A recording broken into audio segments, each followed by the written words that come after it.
Hi gang, it's Wayne MacPhail for Mondoville, and this time out I'm taking a look at the Nikon D5000 DSLR. Now, reviewing DSLRs at this level, or DSLRs in general, is kind of tricky because really, give or take, they all take pretty spectacular pictures, and particularly if you're coming to this kind of a camera from a consumer camera or even a prosumer camera, you're going to be really surprised, even maybe stunned by the level of quality that you get on the images, especially in low light. And it might blind you to the shortcomings on some of these cameras. So I'm going to take a look at the D5000. As I said, this is sort of an entry-level Nikon. It sits in between the D60 and the D90, or around a little bit better than the D3000 range. So entry-level DSLR, but very, very good camera, very, very solid camera. So let's dive in and take a look at the Nikon D5000. So this is the D5000. One of the first things you'll notice about it here on the back is it's got an articulated view screen, and that allows you to get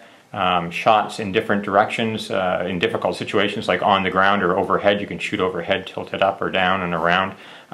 Pretty handy, although in reality I haven't found that I use it that much. It's an okay screen. Certainly the display of information on the screen is good. It's not nearly as resolution rich as on the D90. The D90 actually has about 3 times the resolution of this screen. One of the advantages though of having the articulated screen is that you can protect it by just rotating it around, or you can bring it out to the front like this and use it for getting your information.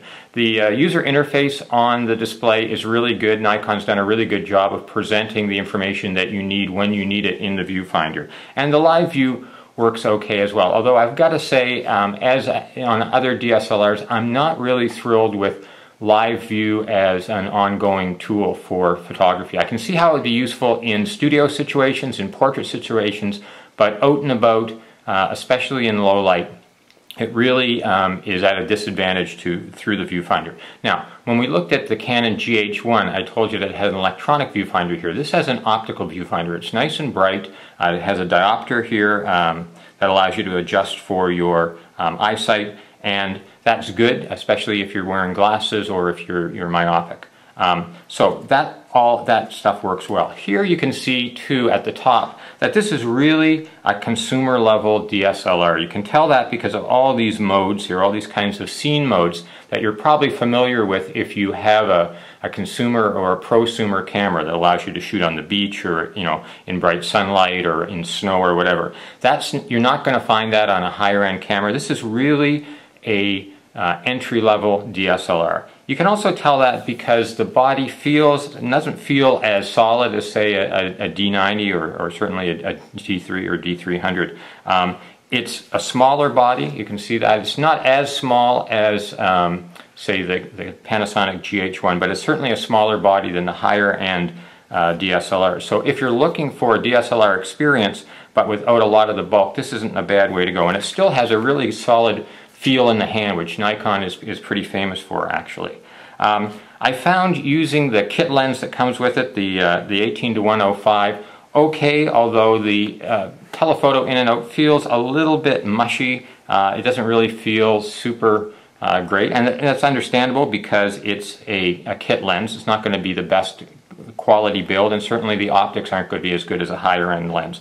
You have the choice of shooting in aperture or automatic or manual here, and you can turn off and on your vibration reduction. And that's good. You want it off if you're on a tripod, because you really shouldn't have vibration on a tripod, and actually it can harm the quality of your image if you put it on when you don't need it. But it does a good job. There's no internal body vibration reduction on this camera. It's a 12 megapixel sensor, and it has a variety of modes, as I said, and basic modes as well, to aperture preferred, shutter preferred, all that kind of stuff that's available on here.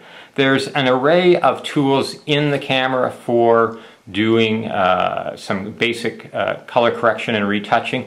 Really, unless you don't have a computer, I would really avoid that. You want to try to get as much good quality image, preferably raw image, out of this camera, out of any camera, and work on them in the the computer itself, and take all the information the camera can give you to work with, so that you've got the biggest dynamic range, the most sharpness, the most detail that you have. So what did I think about this camera overall? Well, I liked shooting with it. It has a good solid Nikon feel in the hand. The body isn't obviously as robust as higher end DSLRs. It's not going to take a lot of knocking around.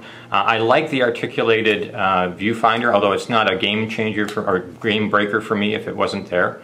What I didn't like about this camera was the video. It shoots HD video, as do many DSLRs these days, even some of the entry-level ones.